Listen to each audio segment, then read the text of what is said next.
Pitbull Ruhl, one of the craziest motherfuckers I've ever met. From smoking blunts to bar fights and mind-blowing athletic feats, he's a thoroughbred Texas boy who ain't got no legs, but he'll still kick your ass.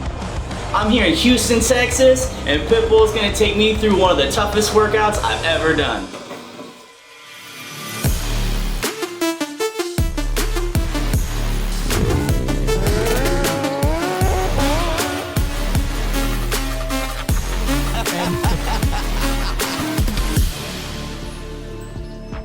Alright, Fit, tell me a little bit about what kind of hell you're going to be putting me through today. Alright, today we got an EMOM, every minute on the minute. For 15 minutes straight, we're going to have a set number of reps to do at each station on that minute. So if it takes you, let's just say, 20 seconds to do that certain amount of reps, you get a 40-second break in between. If it takes you 40 seconds to do that certain amount of reps, you get a 20-second break in between. So I got to earn my break. You got to earn your break, and time doesn't stop for no man. All right, so the first minute, I'll be performing 10 calories on a ski erg. I'm gonna ask you to do 7 calories on a ski erg, okay? The second minute, we'll go to the incline sit-ups right here. I'm gonna do 14, I'm gonna have you do 12, cool? The third minute, we're gonna do D-ball over the shoulder, which is just ball, throw it right over your shoulder. I'm gonna do 100, you do 40 in your wheelchair, which is a lot harder than sitting on the floor. So don't act like my workout's more intense than your workout. Man. Oh, I see that. Okay, Yeah. all right. I hate when people are like, man, I know I'm not like my dude. I fucking know handicaps. Like I know different disabilities, bro. I know how hard it is getting this 45-pound ball up to your lap when you don't have a core. Like I understand that. 3, 2, 1. You a bad boy, nigga. Now she told you that you not that nigga. Shawty had it right, she might stay tonight. Don't ask me, you better ask your nigga. She might put it down like the top bag. She might do it all, I can't stop that. Yeah. She gon' put in. Whip it, top wrist. Diamonds on me, Fiji. I'm her king like BB. Think her name was Kiki. I nicknamed her Riri, yeah. I just hit a 3-piece, little bitch think she sneaky. We don't keep it PG, you pay, she get freaky, yeah. Work. Nigga mad, cause I took his bitch, then I ran with it. Papa Zen, cause I know you sat in a stand with it. Niggas think that fire, looking cool, till they playing with it. Pull up on this block, with that drum, like a band hit it. Every girl you wifing, boy, you know that I been hit it. I'm ready for more. I'm close to hitting that runner's high. Like I'm real close to hitting that adrenaline spot. I think once we get this next one. 21 cal ski, okay, before we do the pull-ups and shit. 15 clean jerks, 15 cal ski, 9 clean jerks, 9. I'll write that down, okay? So 21 cals, 21 cleans, yep. 15. Yep. Since I'm doing muscle-ups, I'll do 15, 12, 9 muscle-ups and box jumps. And that'll be hard on me because it's both like a push-pull, push-pull. You love me or you hate me, dog? You should see my fucking comment section, bro. It probably looks just like yours. Hey. Dude, I get hate. Listen, other paraplegics, quadriplegics, dudes in wheelchairs, everybody who's disabled fucking hates me because I got some more abilities than they do or something. Like I chose this. Let's fuck it up. Alright, man. 2, 1. Make the ground shake like a fucking earthquake.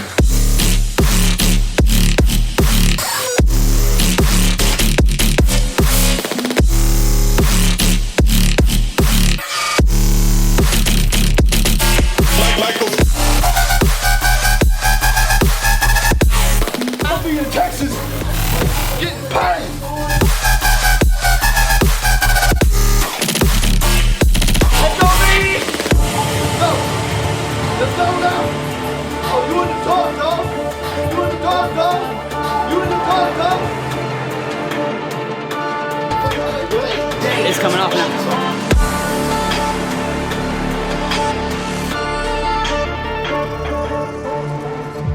So straight curling, 10 seconds rest. 20 seconds on, 10 seconds rest for 4 minutes. Lay on down, Pimp. Go. Rapid, that ain't no names, dog. Let's go.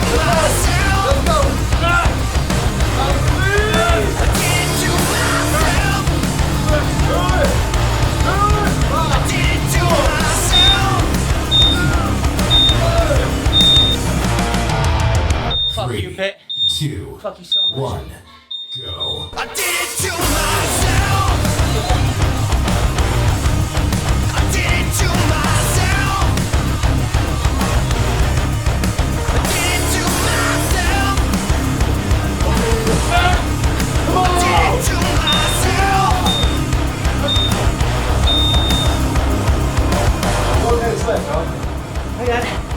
I might be taking a nap the whole time, but I got it.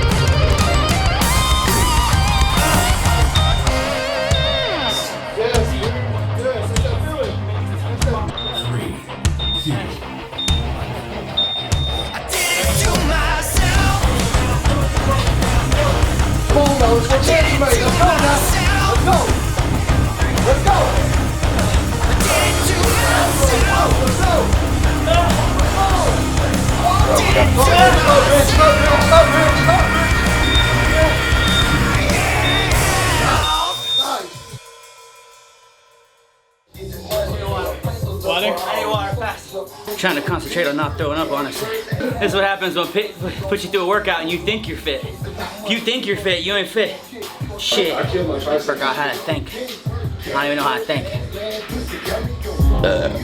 Alright, bro. What do you think of the workout? I mean, I'm having a hard time thinking. I'm shaking.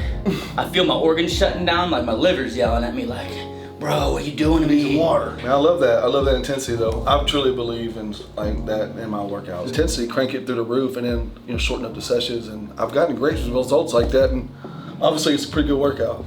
Yeah, no doubt. I've put myself through quite a few workouts. I've worked out with quite a few people, and as promised, this is one of the hardest ones I've ever been through. So I'm on your Instagram stories and on your Instagram a lot, and people are always asking a lot of dumb questions. So I'm gonna ask those dumb questions for them. How come you ain't got no legs? Man, it was a birth deformity. So I was born with a deformity, which led to my legs being amputated at the age of 2. So I've been a double amputee, dude, since 2 years old. I was in the hospital right after my amputation for Christmas that year, and I got a skateboard for Christmas. And I hopped on the skateboard like in a body cast, like a half body cast. And sure enough, dude, I rode that skateboard out the hospital and stayed on that thing until I was 24. Actually, I had prosthetics for a little bit. Like I had prosthetics up till like the 6th grade. I lost a piece of them. It's like a suction cup valve type deal. And then when I lost that, I went to school on my skateboard. We played Duck Duck Goose that day in the gymnasium, and your boy dominated. And I was like, I'm not getting back on them legs at all, bro. So you found that something that was initially made to improve your quality of life was actually holding you back. Okay, no more prosthetics. I'm just sticking to my skateboard. What then transitioned you into the wheelchair? Wheelchair sports. I was on a skateboard. My hands would always be dirty. I would always have trouble hearing people. They'd always be up taller than me. So eventually, I just need to get a wheelchair. And I played wheelchair sports, and I got to be in like the outcast of all my friends, and I wanted to fit in. So, I went, and my back started killing me, dude. Like started hurting me so bad. And I went to a doctor, and they were like, "You're missing cartilage between 2 of your vertebrae from."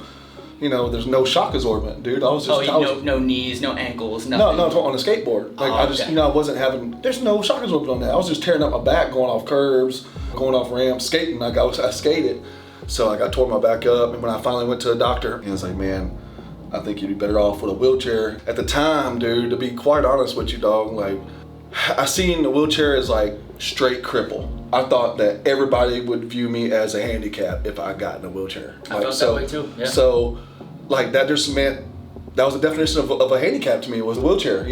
If you'd have told me when I was 22 years old that I would be in a wheelchair today, I would tell you you're tripping. There ain't no way. I didn't want to play wheelchair sports because I thought it made me look more crippled than what I was. I was like, man, I play real football. Like I view myself as not a handicap athlete. I see myself as like a hybrid. You're like, I'm not a disabled athlete. I'm an athlete that happens to have a disability. Exactly. But I'm an athlete first. Exactly, right? Yeah. You didn't want that wheelchair to define you, and I think a lot of people go through that. Yeah. Whether it's an amputation, or whether it's a progressive illness, or whether it's like me, where it's like a big injury, there's that moment where you go from normal to not normal. One of the things that I like about you, but I think is the reason why a lot of people don't like you, is you don't have sympathy for people's sob stories. You don't give a shit, because we all got sob stories. We all got a sob story, dude. I'm sure Paris Hilton has a sob story somewhere in there.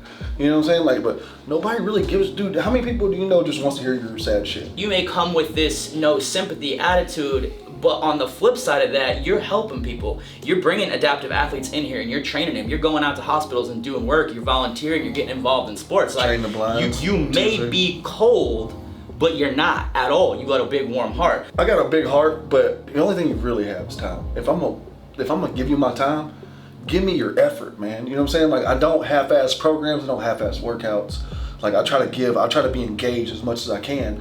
And I'm gonna give you full Zach. You know, I'm gonna give you I'm gonna give you all of me, dude. And we're gonna fail at some stuff too. You know what I'm saying? We're gonna fail together though. Should always try, man. Yeah, and I try to bring people out that comfort zone and then like let them see, like, dude, like, it's possible, bro. Like, and it's crazy when you're sitting in front of an amputee, like a double amputee, almost the same amputation as me, and I'm like, bro, like, I promise you, I'll get you there if you just pay it. And they still, like, no, it's not, dude. Their life is done. Some of them just give up. I mean, I think that is the common issue with a lot of people with disabilities is when they become disabled, they believe that their body is the only value that they have. The working body is the thing that makes them valuable. Therefore, if they do not have a working body, they are no longer valuable or they can't do it. And you feel like they feel less of a person after they get injured? Of course. I mean, I did. Dude, I went from being on top of the world. I was doing like training for a bodybuilding competition. I was working 2 jobs. I had girls I was talking to. I was playing sports all the time. Yeah. And then in a blink of a moment, like, I can't even sit up on my own. Yeah. You know, my whole future was taken from me. Everything was new. And I think, you know, fitness is one of those things that is so cool because it makes your mind really strong and then your body follows. You get all those like hormones in your head and then you start sitting up straight because your arm's looking good and you've got more confident, people talk to you, and like, I think like fitness is that doorway, man. It really is, man. Like, man, anybody who comes at me with any problem, bro, like literally any problem, I'm like, work out, dog, work out. Seriously, they're like, man, I can't eat, man. I have a real problem with my appetite. I'm like, work out. Your body will be craving calories. Work out. It's like, can't sleep. Work out hard. Even when you can't work out, just start working out. I mean, when you can't sleep, just start working out. You know, that's what I used to do, dude. I got to the point where I couldn't sleep. Like, I would just, if I was up skiing, I'm gonna wear myself out till I do sleep. You know, until finally I got over that anxiety or whatever. But my answer to all that, dude, I feel like it will help you be a better person. It'll help you get right mentally. And the people I feel like have it together the most are the ones that push yourself in the gym every day.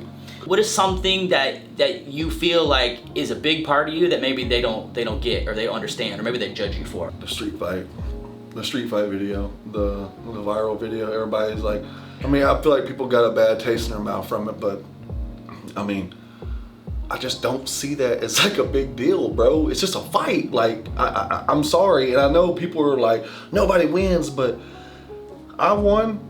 You know, I won, and it was fun, and I don't feel like nothing was wrong with it, dude. Like, you know what I'm saying? I feel like the dude was being disrespectful. I handled myself, but people tend to think like, oh, I'm like a bully, or like I just go do that every weekend or something like that. That's a 2-year-old video that, like, you know, it wasn't my proudest moment, but I'm damn sure not ashamed of it either. You know what I'm saying? Like, I'm not going to be ashamed of defending my friend or of myself.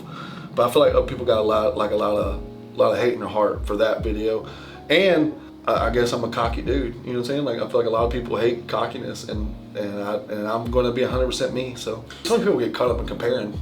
Straight up, and social media will do that to you. I mean, social media does that to me. If that was the case, then I would be comparing right when I was born. Well, you got legs, I can't. You can walk, I can't. Like, if I lived my life like that, who would have known my story, dude? You know what I'm saying? Like, nobody really cares about your story until you're a winner. This is one thing that gets on my nerves, kind of, but it's like when people tag other wheelchair people in my videos and like, hey Matt, where you at, bro? Like, acting as if Matt's no core having self, paralyzed, can do wheelchair muscle ups. You gotta stop doing that, and don't act like Matt ain't doing work because Matt ain't doing the same thing I'm doing. Matt's putting in just as much work as me. It doesn't matter. Just because my movements look fancier doesn't mean that I'm putting in more work. It's not that at all, bro. I mean, you can give somebody a quad, a 20-pound D-ball, give me a 125-pound D-ball, and I promise you the intensity is gonna be harder for him to get it up to his shoulders. It's gonna be easy for me. So it's not the same. You gotta quit comparing, first of all. And then to each his own. Every person is different. Like, each disability has to train a different type of way. If people want to work out with you and they live in Houston, can they do that? Can they get in touch with you? Yeah, man, hit me up on social media. I'll meet you somewhere. But, I mean, especially an adaptive athlete. Like, if you just reach out and I got the time, I'm there, dude. Like, I'm willing to help. It don't have to be online. It don't have to be on social media.